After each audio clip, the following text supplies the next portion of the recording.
BJP నాయకులు ఉన్నారు. ఆయనకు కూడా good evening sir. Good evening doctor Srinivas గారు. గుడ్ ఈవినింగ్ శ్రీనివాస్ గారు. ఒకసారి మీతోనే ముందు మొదలు పెడదాం సార్. ఎట్లా చూస్తారు మొత్తానికి రేవంత్ రెడ్డి మొన్న దేవులపై కామెంట్ చేశారు, ఈ రోజేమో బీజేపీ నేతలతో కలిసి బహిరంగ సభలో మరి బీజేపీని కూల్ చేసే కార్యక్రమం చేసినట్టుగా కనిపిస్తోంది. సో గతంలో ఉన్న ముఖ్యమంత్రి ఎవరిని కూడా వేదిక మీదకి ఆహ్వానించలేదు, ఎవరిని కూడా మాట్లాడనీయలేదు, ఆ వేదికలు కూడా పంచుకోనియలేదు. కానీ మేము మాత్రం మరి బీజేపీకి సంబంధించిన నాయకులతో కలిసి నేతలతో కలిసి ఎమ్మెల్యే ఎంపీ పాయల్ శంకర్ కావచ్చు, ఎమ్మెల్యే అలాగే ఎంపీ గోడం నాగేష్ కావచ్చు, వీళ్ళని ఉద్దేశించి కావచ్చు, పార్టీని ఉద్దేశించి కావచ్చు మరి చేసిన కామెంట్స్ ఎట్లా చూస్తారు? ఓవరాల్గా రేవంత్ రాజనీతి గురించి మీరేం చెప్తారు? ఈ టెంట్లలో మాత్రం స్టంట్లు బాగా చేస్తా ఉన్నారు, రాజకీయ స్టంట్లు మీరు అన్నట్టు. అంతవరకు మనం చెప్పగలుగుతాం.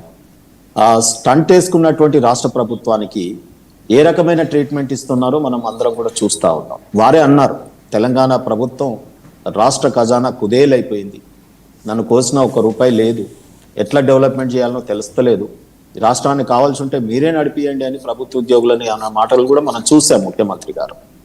ఈ 6 నెలల్లో వారు అని కూడా ఈ స్టేట్మెంట్ ఒక 2 నెలలు తిరగక ముందే ఇప్పుడు రైజింగ్ తెలంగాణ అంటా ఉన్నారు.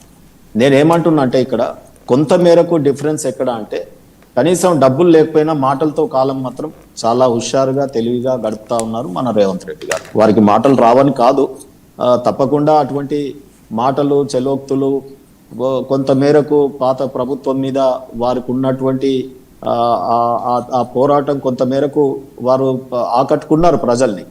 దాంతో పాటు వారికి తెలుసు ఎన్నికలలో గెలవాలంటే ప్రజలకు కొన్ని హామీలు ఇవ్వాలి. ఆ హామీలు వారు అమెరికా వేదికగా మాట్లాడింది మాత్రం హామీలు అయితే ఇవ్వాలి, తర్వాత చేస్తాం తెయ్యం తర్వాత సంగతి, ప్రభుత్వంలోకి అయితే రావాలి, లేకపోతే వచ్చేటట్టు కూడా లేము. ఈ రకంగా మోసపూరితమైన మాటలు కేసీఆర్ గారు అలవాటు చేశారు. దాన్ని నేను కూడా చేయకపోతే నేను రేపు గెలవలేను అని మాట మాట్లాడినారు. ఇప్పుడు అదే కాకుండా వారిని అనుకరిస్తూ కేసీఆర్ గారిని అనుకరిస్తూ ఎన్నికల హామీలు వారి మేనిఫెస్టో ఏ రాజకీయ పార్టీకైనా అదొక మత గ్రంథం లాంటిదే. సో మరి ఎన్నికల మేనిఫెస్టోలో పేర్కొన్నటువంటి అంశాలు 1, 2 అరా తప్ప మేజర్గా ఈరోజు ఏవి చెయ్యలేదు అనేది వాస్తవం. వారైనా ఎవరైనా ఒప్పుకునేదే. ఖజానా లేదని చెప్తా ఉన్నారు, దానికి నిజమే. పాత ప్రభుత్వం మొత్తం గీకేసిపోయింది కాబట్టి ఆ పాల గోకు కుండని గీక్తారు చూడండి కాపిష్కతో, అట్లా గీకేసుకొని పోయింది ఆ 10 ఏళ్ల ప్రభుత్వం, నిజమే.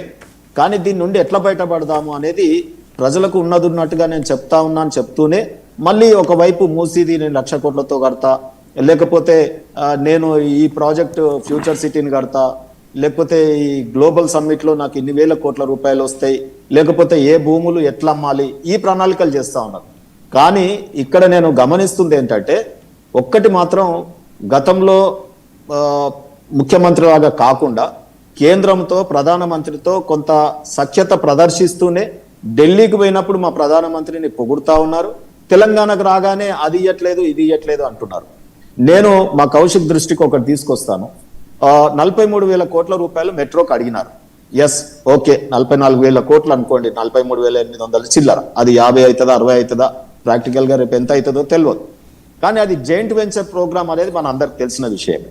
జాయింట్ వెంచర్ అంటే ఏంటి? ఇప్పుడు ల్యాండ్ అక్విజిషన్ కావచ్చు, లేదా 30% పెట్టుకున్నా మనం 15,000, 40 అనుకుంటా అది, కానీ 30 పెట్టుకున్నా 15,000 కోట్ల రూపాయలు అవసరం.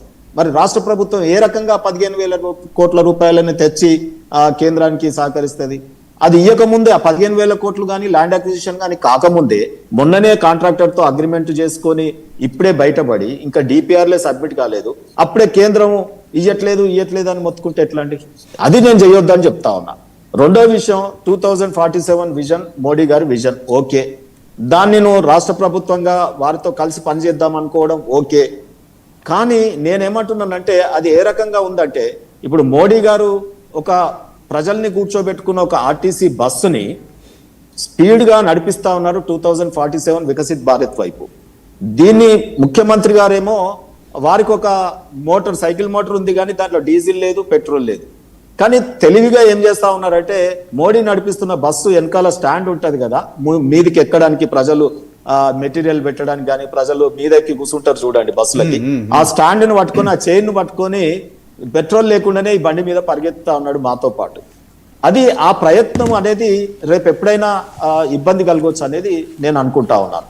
నేనేమంటున్నానంటే ప్రజలకు సామాన్యంగా ఈజీగా అర్థం అవడానికి నేను అది చెప్పాను. కొంతమంది ఫీట్లు చేస్తూ ఉంటారు రోడ్ల మీద, సో లారీ చైన్ పట్టుకొని పోవడము, ఇది పట్టుకోవడం, డీజిల్ పెట్రోల్ తప్పుతుందని. సో నేనేమంటున్నానంటే మూల శ్రీనివాస్ గారు, నేను ఒకటే మీ దృష్టికి తీసుకొస్తాను. డెఫినెట్ గా కేంద్ర ప్రభుత్వంతో సహకార సమాఖ్య ఇచ్చిపుచ్చుకోవడం చెయ్యాల్సిందే. మీరు వెళ్ళి ఇన్విటేషన్ గానీ ప్రధానమంత్రికి ఇస్తున్న రెస్పెక్ట్ ఓకే, కానీ నోట్తో మెచ్చుకొని నొసలతో ఎక్కిరియడం అనేది నేను తప్పుపడుతున్నాను. అది చేయకుండా మీరు కలిసి కందేపే కందే మిలాకే మనం ముందుకు పోదాం. కానీ మనం ఒక రాజకీయ పార్టీలు ఉన్నాం కదా విమర్శిస్తామంటే కాదు కదా. మొత్తం మీద ప్రజలను మాత్రం వంచనకు గురి చేసింది అనేది మాత్రం నేను చాలా స్ట్రాంగ్ గా చెప్పగలుగుతా. ఎందుకంటే హామీలు అమలు కావట్లేదు అనేది నా యొక్క ఆబ్జెక్షన్.